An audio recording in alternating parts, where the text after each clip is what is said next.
Hello everyone. Thank you very much for joining this EUA webinar on the 10 principles for enhancing learning and teaching at the European level. So we will spend today 1 hour together, and we will have here a few presenters presenting first the 10 principles, and then also some institutional strategies and ways to take forward those principles. So before introducing our speakers, I just would like to remind you some technicalities. First, to let you know that this webinar, as all the EUA webinars are, will be recorded and will be made available through EUA social media channels. And you will also receive a link to that in a follow-up email. So this will be available online in case you would like to share it with your colleagues afterwards. And I also would like to let you know that there is a chat box. It's normally at the bottom side of your screen. And if you have any question, or if you would like to share some thoughts or comments with colleagues who are not only presenting but also are in the chat room and attending the webinar as well, you are welcome to use the chat box and formulate your questions over there. At the end of the third presentation, I will also pick up a few questions, and then we will have a little interaction with our speakers. We will also launch a survey later during the webinar, and you are welcome to provide your answers as well. Now I would like to introduce you to our 4 speakers. So first of all, right next to me, this is Gaebel, and he is the Director of Higher Education Policy Unit at EUA. He will give an introduction to the European principles. After that, we will have Vettori. I'm not quite sure if you can see him, but he is there. You will see him later if you can't now. Oliver is the Dean for Accreditation, Quality Management at Vienna University of Economics and Business in Austria, and he is also the Director for Program Management and Learning and Teaching Affairs at the university. After his presentation, we will have Karm. She is a senior specialist for academic development at the University of Tartu in Estonia. And we will have as a respondent to our discussions, Alison Robinson-Canham, who's an assistant director for professional learning at the Higher Education Academy in the UK. All right, so, and I would also like to precise right here and right now that we will take all questions at the end of the presentations. But you are, as I said earlier, you are welcome to already put your questions in the chat box even during the presentations if you wish. So, all right, thank you very much. So I will give the floor to Michael for the first presentation, Introduction to the European Principles for the Enhancement of Learning and Teaching. Hello, everybody. Good afternoon. I'm going to talk to you today about the European Principles for Enhancement of Learning and Teaching, which are an outcome of a project which we started in 2015. That was at the time, it is no longer, the only activity that EUA had in the area of learning and teaching, and in a way it was also its first real activity. We have been active, of course, regarding shaping the institutional frameworks for learning and teaching, active on the policy side in the Bologna process. But as you know, the Bologna process has focused on learning outcomes, on student-centered learning, but actually stopped always short for the classroom and did not go beyond. I think the whole situation changed in around 2012-13, when suddenly we had an interesting discussion about innovation in learning and teaching, which also had been fueled by the emergence of MOOCs. And increasingly, we also talked about teachers and teaching and what actually qualifies the university's teachers to teach. And that's interesting because that was a discussion that was really new. I remember all the years that I have been in the Bologna process, we have actually talked about students and student-centered learning, but the teacher was always something we assumed was there, and it was not an issue of discussion or any questions. When we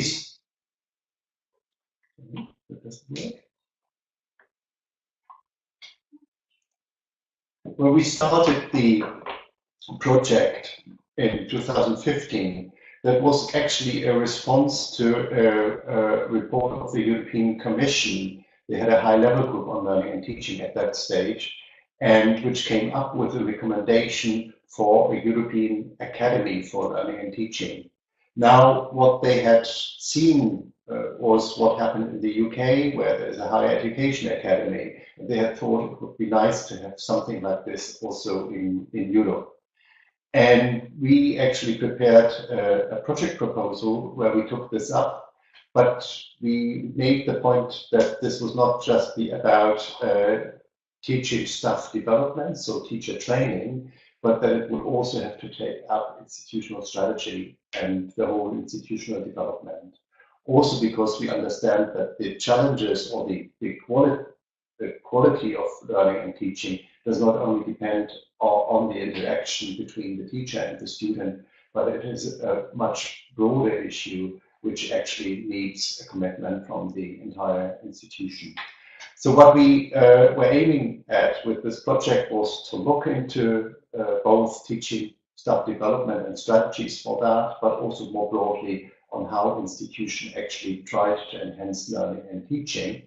And we promised to develop a feasibility study for a European level structure to support enhancement of university teachers in Europe, which we still have to write and to publish. It will come out this autumn. In the project, we have 12 partners, and this is the partner consortium. You can see it's very diverse. We have universities in, but also university associations. We have the Association of Distance Learning Universities in. We also have the UK Higher Education Academy in it, and also, because that's what very important, the students with ESO, the Organization of the European Students' Union. One of the concrete outcomes that we have so far achieved under this project are the European Principles for Enhancing Learning and Teaching. And how it came about was actually that we saw that it was, when we gathered together in our rather diverse consortium, that it was not so easy actually to have a good conversation about learning and teaching. We had a lot of conversations, but how to stick focused, how to understand really what the other means. And we found also that there were many things where we agreed, but sometimes we were using different words, and it took a while to get a proper understanding of each other. So we thought one way to bridge that would probably be to develop European principles, which give you a kind of guidance on the different issues that are to be considered also at institutional level when you want to develop a strategy. And that can also enable collaboration between different academic teaching cultures and across languages. So this is how the European principles came about. It was a long process of discussion and working together, where we also had a consultation of people external to the consortium.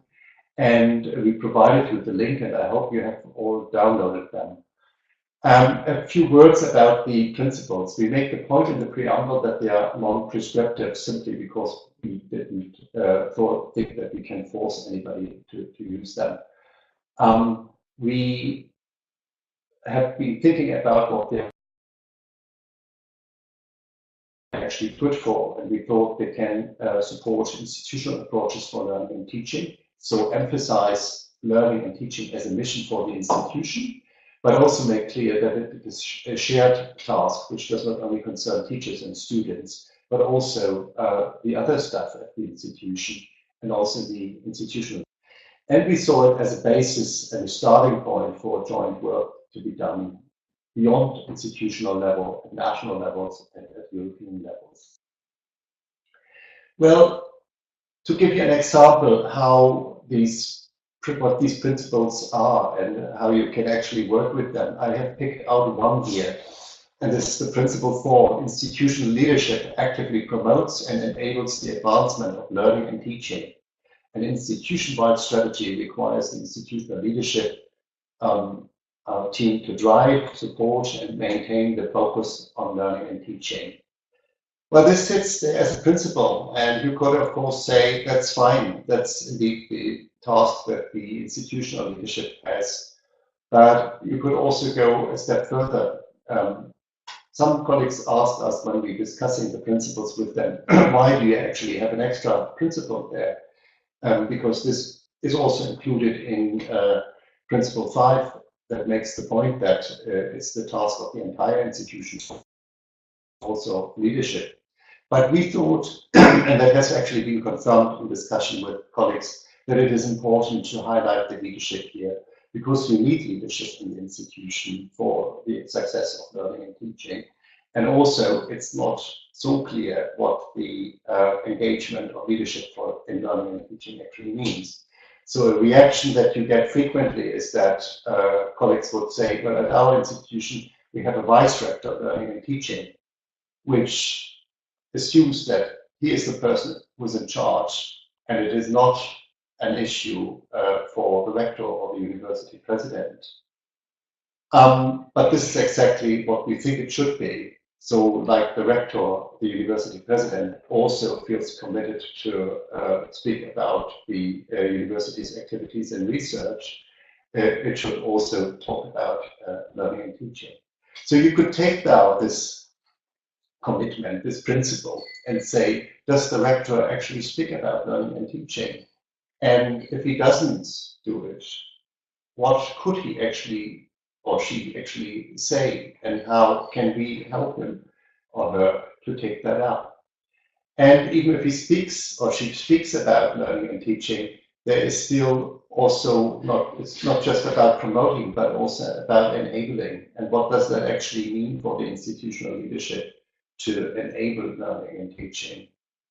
And then the last point that comes from this principle is the leadership team. So it's actually not about the rector alone, but it's about a leadership team.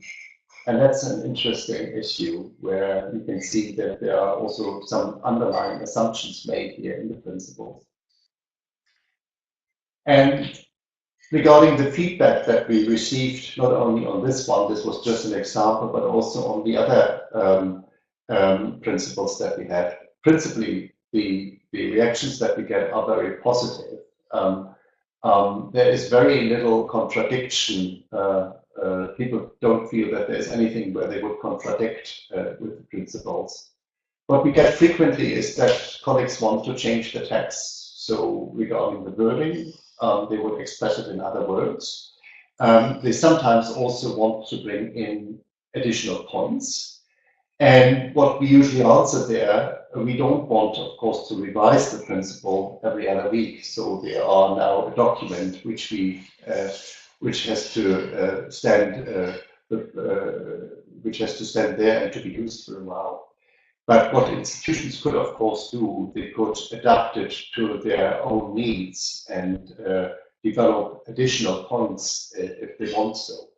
What we also consider is that by time we will think about revising the principles, and we actually plan to have a consultation process, a public consultation process on this in 2019.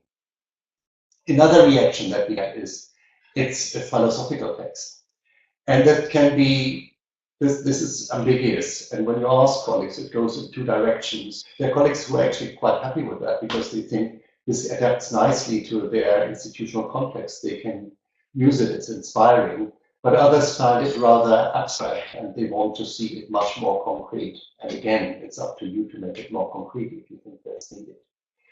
There are implicit conditions, preconditions in it regarding the organizational culture, and that's actually true. If you read through the principles, you get the feeling this is an organization.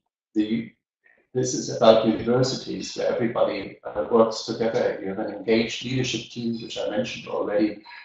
Staff are exchanging with each other. There is collaboration throughout the institution. And this is, of course, not the reality everywhere. And also, if it is the reality, it is a reality at different degrees. So this is, of course, not the only way how these principles, or this should not seem as a precondition for the principles, but we also think that this is something that the principles can achieve to facilitate a meaningful discussion throughout the institution on learning and teaching, where everybody can contribute.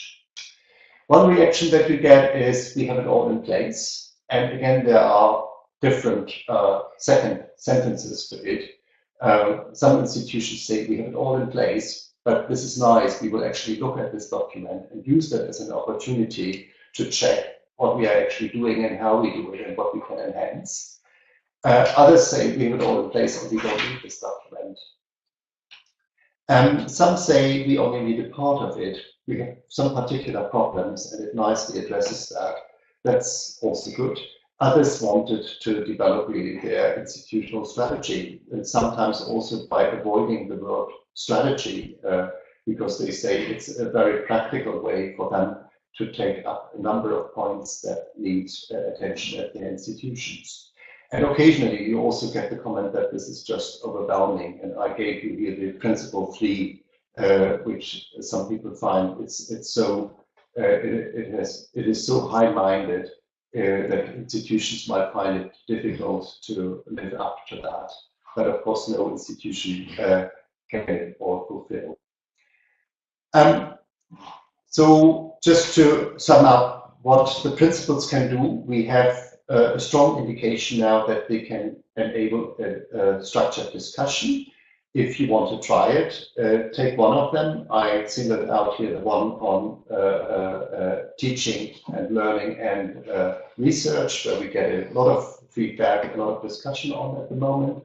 Try to test it at your institution. What we found is it gives discussions a clear focus, but also places them in a wider context. It is good in enabling discussion in very diverse groups, and it also helps to overcome institutional differences and also to identify and to overcome language obstacles.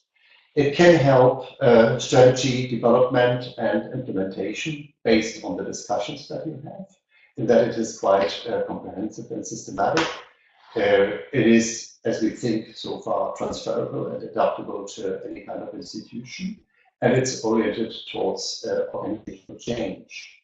And last but not least, we could also use it for self-assessment and for benchmarking. How do we actually know that we do all these things and how good we are? And it's up then for the institution if they want to develop indicators for that. And how to continue on this now, what we will do is we will continue to test the principles, and today is one of the occasion for that. We also develop additional material. We are in the process of developing guiding questions, and we will also, as I said already, organize a consultation on it. What you could do is you could try to use it in your surrounding at your institution and give us feedback on what you actually got out of it. That would be very much welcome. So thanks for your attention.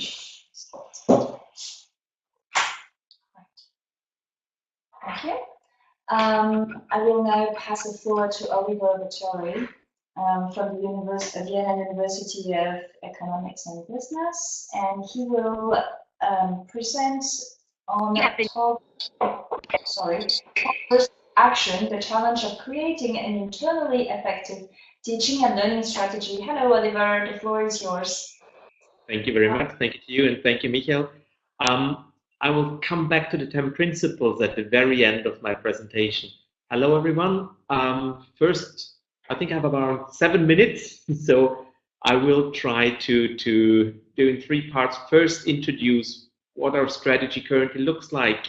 The second part, tell you what potential weaknesses our strategy has, together with a lot of other strategies we've taken a look at. And finally, what the potential way forward is, depending on where we want to go. And this is also going to link it back to the 10 principles. Our own teaching and learning strategy dates about 4 years back. We developed it in the context of a big international accreditation. And when we did develop it, we made sure, and this was also due to the need to actually make it externally resonant, to tick all the right boxes. So these are just, this is just an indication of the 6 basic values that our teaching and learning at our institution is expected to be grounded upon. So the idea that the teachers are to foster enthusiasm in the learners, that the learners are to discover that enthusiasm, that we want to value diversity on all levels with regard to different learners, to different expectations, to different needs, but also to different disciplinary approaches. Advocating an open mind, assuming responsibility also on part of the learners and the teachers, the whole idea that teachers and learners need to work together and that we all want them to act reflectively while working together. Now, these 6 values were kind of the cornerstone of the strategy, but they don't tell us where we want to invest our efforts. So these were the 4 key orientations, the 4 areas that we developed within the scope of our strategy. We said, okay, the 4 key orientations all our teaching and learning efforts need to have is they should be research-led when it comes to teaching, or they should be research-oriented when it comes to learning, so learning through research. We wanted, of course, to be student-centered, the teaching and the learning. We wanted it to be technology-enhanced and sustainability-oriented. And I'm not going into detail here what each of those areas means. They can mean different things to different people, but you might all recognize them, yeah, as buzzwords from other discourses. Now, this together with the values meant that our strategy was very responsive with regard to external expectations. And it also means that no one at the institution could feel really offended by it. It's almost like a given, and that's why I said there is a bridge to the principles at the very end. We take that strategy as such, and we want it to be a framework that also explains how different things at our university work together, taking an outlook where we want to go. This is a strategy that works perfectly within the current discourse in the European higher education area. The downside is when it comes to really trying to induce internal change and to stifle new actions, then the strategy has a few weaknesses. And as I mentioned before, these are weaknesses that it shares together with other strategies. In the last 2 years, we did a comparative research project here at VUE where we examined a couple of dozen teaching and learning strategies from all across the world, most of them from Europe, but not only, also from Australia, New Zealand, for example. And in doing so, we found that what we find in almost all the teaching and learning strategies is why we're doing things and what we want to do. So the idea of graduate attributes and mindsets, and you might have seen that sustainability orientation educates students to be responsible and reflective. You find that in our values as well as our target areas. To focus on conditions for teaching and learning, so infrastructure, services. Again, that corresponds to what I showed you in our own teaching and learning strategy when it comes to technology-enhanced learning. And also issues that need to be dealt with. Equity, sustainability, diversity, employability, digitalization. But what was very surprising to us was that the who and the how when it comes to teaching and learning was absent from most of the strategies we examined. So there was no mentioning of teaching methodologies, no real pedagogical and didactic concepts, no explicit definitions of teaching and learning. What do we mean by that in our institution? Now, of course, it's a tricky thing because there's a lot of different disciplines, a lot of different cultures in an organization. But still, it was kind of surprising that not a single, or that almost no strategy. It would be unfair to say not a single one of them, but that almost none of them actually did really focus on that.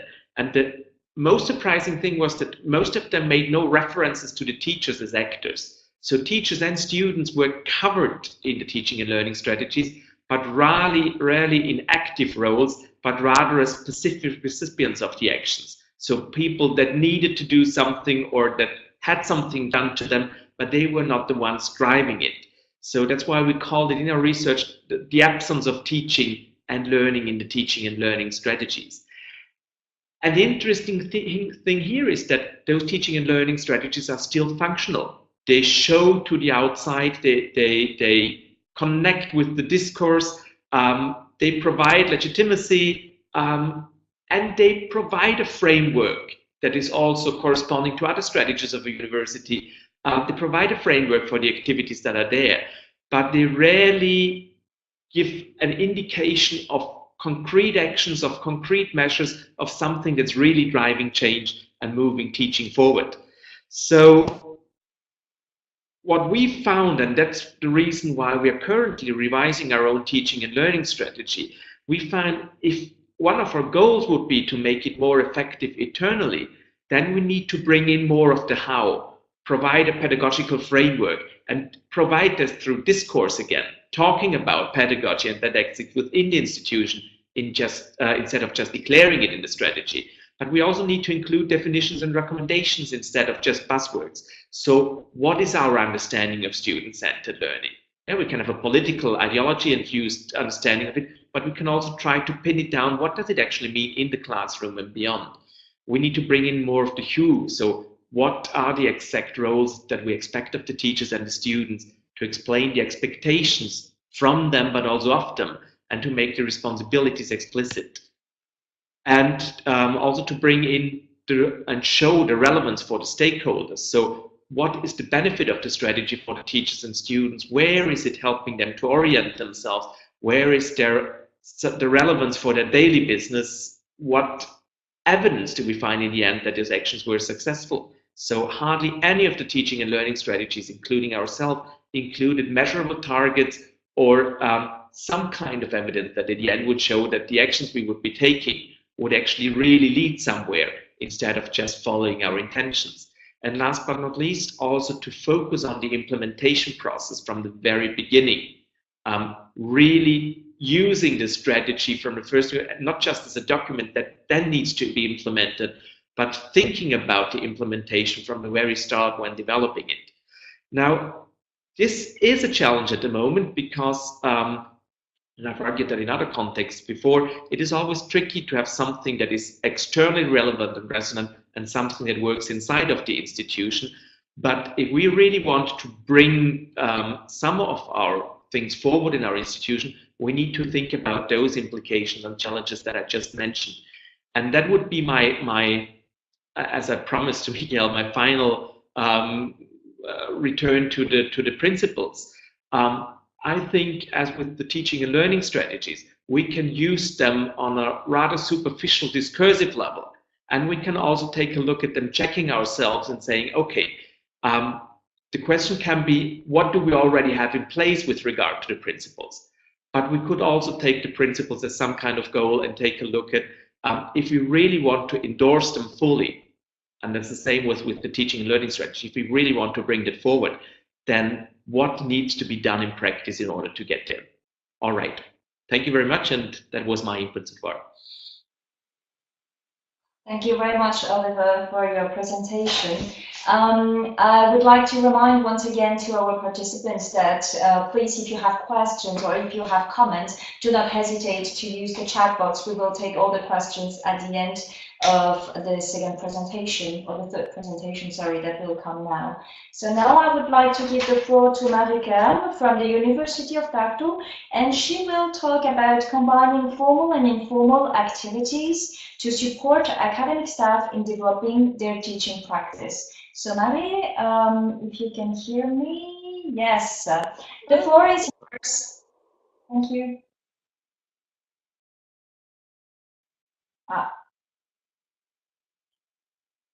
It seems that we have a little problem hearing you, Mary. No, just a second. We are trying to fix that. Okay. All right. Please go on. No, we can't hear her. Hello? Yes. Oh, yes, we can hear you now. Please go ahead. Thank you. Hello. I am Karm from the University of Tartu from Estonia. And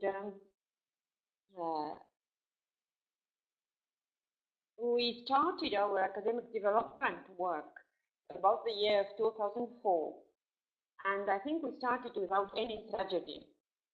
And now, preparing for this presentation, I just reflected on our work in the light of these principles. And I realized that our work mainly is based on 3 principles. I think we have done something, we have decided, or our academic development is focused on the idea that learning and teaching is learner-centered, or maybe learning-centered. Then we have also done something according to the idea that the mission of the university should be enhancement of learning and teaching, and that teaching is core to academic practice and is respected as scholarly and professional. But I have realized these principles just now when I reflected on our practice as academic development. What we have done, we started our pedagogical development activities at the year of 2004, as I said, and we had a funding from EU at the year of 2008, and we organized a lot of courses at this year. And the main course we provide is pedagogical basic course, and now to my title that we are combining formal and informal. This pedagogical course is kind of formal course, but we try to organize in the context of this formal pedagogical course, we try to organize a lot of informal activities in small groups where teachers can discuss teaching and learning and share their experiences with each other. Another type of activities are summer and winter academies.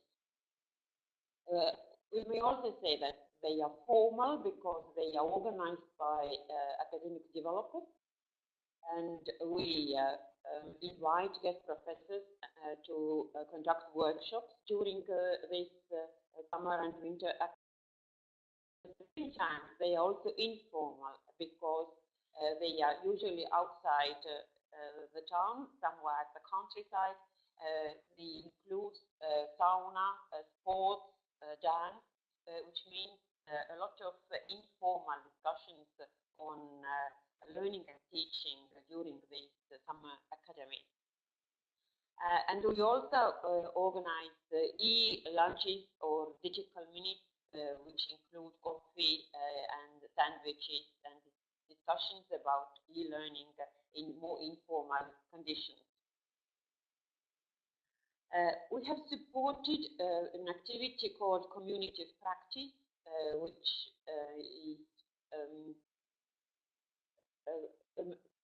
which include meetings where colleagues gather and share with each other ideas, new innovative ideas for supporting students' learning. And we also have, for 3 years, we provide scholarship of teaching and learning, and university teachers can apply for this scholarship, and they can use this scholarship to enhance their own teaching. But at the same time, there is a demand to organize something, one social event for your colleagues, which means this is an informal part, and they have organized some gatherings or coffee breaks or some excursion or something with colleagues, which the goal of this event is to share teaching and learning ideas, but they are in a very informal format. And we also are organizing conferences And the idea of these conferences on teaching and learning is that we encourage our colleagues to share their best practices. Yeah, I can also say that the conference is organized. It's somehow formal activity, but all kinds of discussions during this conference are usually informal. And I would like to say that we are trying to create the culture of sharing, because I think the important aspect of enhancement of quality of learning and teaching is the culture of sharing, to share it with each other, the new ideas and also failures, or how is the best way to support the students' learning. And I think the next step is to pay attention also to the other principles of these 10 principles. Thank you. Thank you very much, Marie, for your presentation. I know the sound has been challenging for some of you who were listening, so I apologize for that. I hope, nevertheless, you could hear most of the presentation. And I would like to remind, as we said already in the chat box, that the slides anyway will be shared among participants to this webinar. All right, from the chat box, I can see we have one, let's say, reaction comment and also one question. And Oliver, you already started actually answering this in the chat box, but perhaps you would like also to share some thoughts. You know, speaking with your presenter format as well. So the comment was that unfortunately strategies, yes, are most of time of high level, so they can be quite vague and general. Here we have one except the commenter said that there's one exception, Imperial College London. But the key objectives, measurable targets, may feature in an operational plan as well. And then, so that was for the comments, and then we have a question from someone who would like to seek advice and exchange on teaching professionals, not just university-based students, and he's asking if the principles and values could be successfully also used within a professional environment when teaching to professionals. Oliver, I don't know if you're still there. Yes, Oliver is still there. I see that you confirmed in the chat that yes, you do have programs for professionals. Would you like to shortly comment on this? How different it is to translate those education values, etc., into teaching for professionals? Yeah, but I will only do very briefly. I think it was a very good question from Roxana, because and I never thought about the principles that way, but when it comes to our executive education, those principles would need to be revisited in a very different way. So if we take it on a broad level, these are learners with, again, other needs, and it's a different, and we have different goals there. So I think not all the principles would apply, but it's also a good showcase of how you really need to narrow them down where you want to go. But I think the more important answer is yes. When it comes to executive teaching and executive learning, we find that all the approaches are very different. Expectations are different. Learners are different. What we can do with them is different. They come from professional backgrounds. Experiential learning plays a big role there. So we need completely different scenarios with them. And I think there's a reason why we have another department for that. It's really a challenge to follow both routes at the same time. All right, thank you.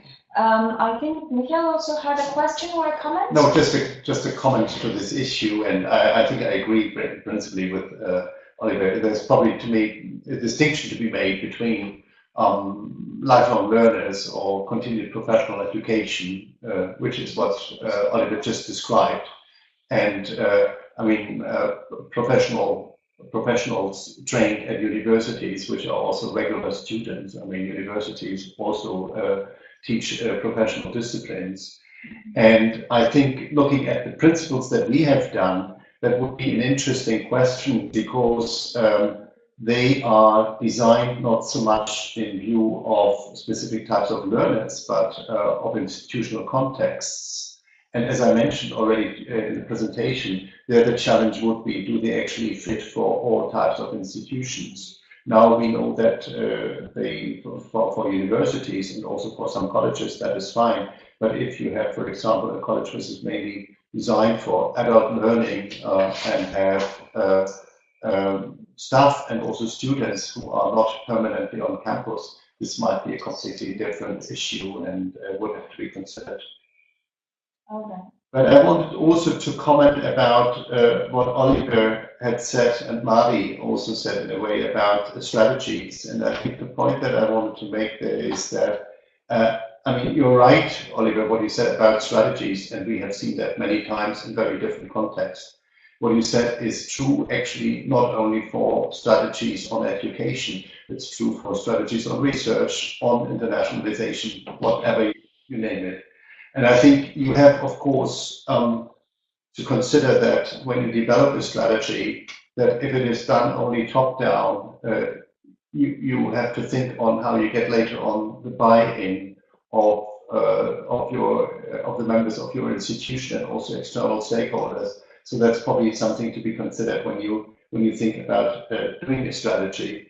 The second point is, once you have the strategy, it has to be communicated. And if you don't have resources and an implementation plan behind it, it's not worth the paper. And this is, of course, something that devalues strategies and gives people the feeling that this is just about having a strategy. But on the other hand, I think the point that Mari made is also, well, you need somehow a coordinated approach within the institution. How do you do that? And when you talked about new actions that are missing, what we actually see is, and this is what we learn from talking to colleagues from institutions, but also from our studies, that there are many actions and activities at the institution, but they are undertaken in parts of the institution. They are undertaken by individual staff, but there seems to be a missing link there between what the individuals and the departments do and what is happening at central level. And I think that came also out when Mari made the point about sharing things within the institution. So the question is on how to do that better. All right. Thank you. Sorry, I need to interrupt because we have Alison, who's still there and agreed to respond to be a discussant in this conversation we are having. I'm aware that there is another question that came from the chat from Ali. We will take it later. And I also would like to draw your attention on some surveys we are launching at the same time. So this is for you attending. Yes, can you display that? Yes. And I will pass the floor to Alison from the Higher Education Academy in the UK. Hello, Alison. The floor is yours. Okay, can you hear me okay? Is the sound all right? Yes, yes. Is the volume high enough? We have a little bit of echo, but I think it's generally okay. Yes, please go ahead. Okay. Okay, so it's been really interesting listening to the conversation and the two presentations. I pick up some things that Mikhail mentioned first of all. I really find it amusing when people look at a list of principles and say, we've got it sorted, we've got all of that in place here. Because that straight away raises the question, how do you know? And does everybody in your organisation think that? So I think as soon as somebody says that, there's a really good opportunity to have a different type of conversation based on the principles. And the principles gives you a good, uncontentious way of framing that discussion in a way that enables people to contribute even things that the senior management may not want to hear. So I think that's just something I wanted to comment on. I think this came up in all three of the presentations. The power of the principles is in how they are contextualized and how they are implemented. So it's very easy to come up with a statement that says, yes, we agree with these principles, it's much harder to demonstrate how you are enacting the principles. And I think that's a common issue with policy generally. Policies are written in a very high-minded way and ultimately need to be enacted. So I was really interested to hear the comments about agency and how individual practitioners, teachers, have agency in this process as well. And I think that ties in with the comments that Mikhail was making about leadership and whether there should be a separate principle about leadership or whether it was embedded in something else. So I think we always assume that leadership happens at the top level of an organisation, where in actual fact we need people throughout an organisation to take on a leadership role, even if that's on a small scale in their own department. So this notion of leadership, I think, is both something that the senior team have to take responsibility for, and they have to walk the walk, not just talk the talk. But I think leadership is also something that can be nurtured and promoted through all categories of staff. And I don't just mean learning and teaching staff specifically, but the professional services staff as well, the technicians, the librarians, everybody else that contributes to this learning culture and this learning environment. I think there's something else to say about context, which ties into the question about professional learners as well. So increasingly, higher education doesn't just happen in conventional universities. Mikhail mentioned MOOCs and the sort of open access to online resources. So higher education happens in a much wider variety of settings. It often happens in workplace settings or through independent colleges and things of that sort. And I had a quick look through the principles again, and I actually think it doesn't take much effort to contextualise those principles for professional learners and in other learning environments as well as in universities. Because the first question for everybody to ask themselves is, what do these principles mean for me in my practice, and what would this principle look like? So I think there's something very powerful there, and it links in with agency and it links in with context, that people, whether they're senior people or wherever they are in the organisation, there is a sensible conversation and a question for them to ask, which is, what do these principles mean for me, and what do they look like in my institution? So the principles don't work just as a set of tick boxes for people to say, yes, we've done it. They do need to be backed up with action plans and people creating a vision of what the learning environment will look like, the learning organisation will look and feel like if those principles are thoroughly enacted. So I think that's a really important point to make about the principles. They are just a list of principles. They have power when people enact them and make them real. I really liked Mari's examples of how they were building communities around the principles, because that's part of, it's a very clear way of translating policy into practice and creating a self-sustaining mechanism whereby those policies can continue to enrich the actual practices in the institution. So I thought that was really interesting as well. I suppose the other thing I wanted to mention, which hasn't come out of the conversation here today, but came out of some other consultation I did about the principles, which is about the perennial problem of the relationship between teaching and research. Because one of the reasons we need learning and teaching principles is because learning and teaching is often relegated to being the poor relation to a research driver in an institution. And that's different in different types of institutions, so it's not a universal truth, but it seems to be a widely acknowledged facet of higher education, that learning and teaching is the poor relation to research. So I think we tried quite hard with the principle about teaching and research being mutually interconnected. Contacted me, wanted something much more interactive in that relationship, so that it's not just about research informing teaching, but sometimes it's about teaching informing research and actually getting a real parity of esteem in that space. And that actually links quite neatly into the issue about professional learning, because professional learning is one of the ways that really sort of promotes innovation. So I've done a lot of work about professional learning in different places.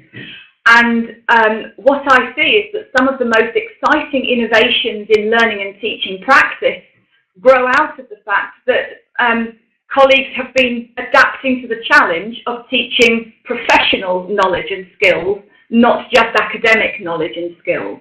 So I think there's a really interesting triangulation we can explore around professional learning, research, and teaching, so that those three enrich each other.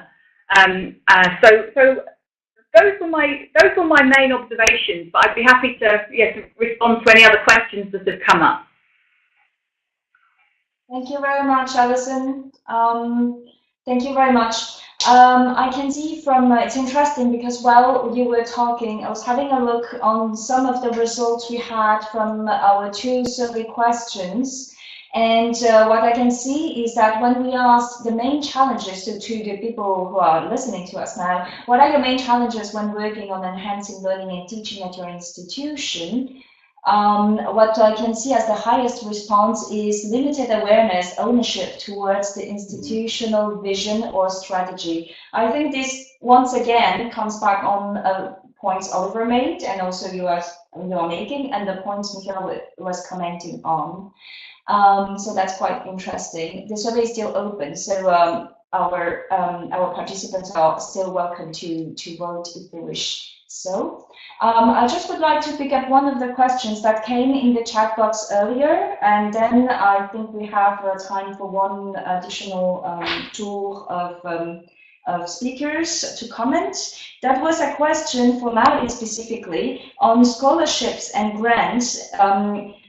Which is, of course, a great initiative. The question was, what results, what changes occurred following this? So what was the impact? Could you already see a little bit of impact in this? Marie, are you still with us? I think we lost one of our speakers. Is she still there? Hello, Marie, did you hear the question?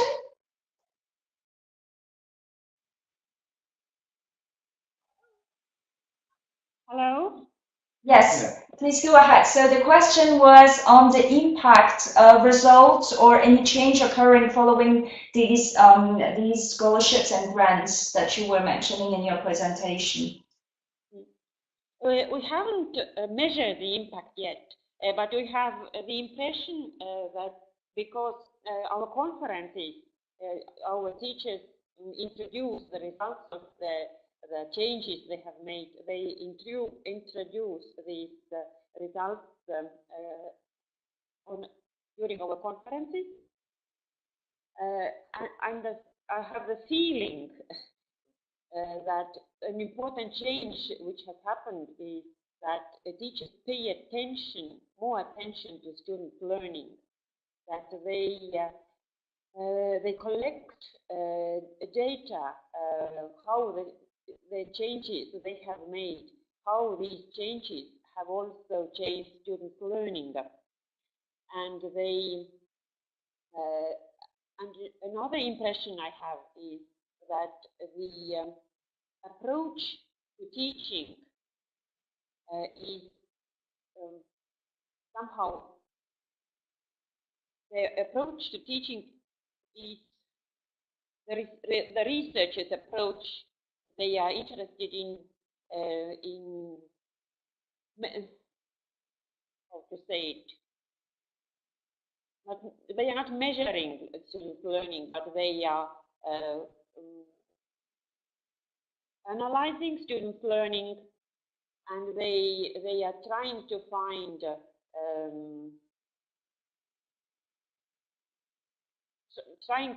evidence to be sure that these changes work for student learning. All right. Thank you very much. Thanks for your answer. I'm having another look on the survey that we are having, where we see that when we ask you, so you who are listening to this webinar, what are you working on as a priority in your institution's education offer? Student-centered learning precisely seems to come at the first place, and it's very closely followed by developing transferable skills across the institution as well. So this is really a striking point. Together with this idea we developed throughout the webinar of how to connect the broader, let's say, more institutional narrative and all levels at the institution and all actors at the institution.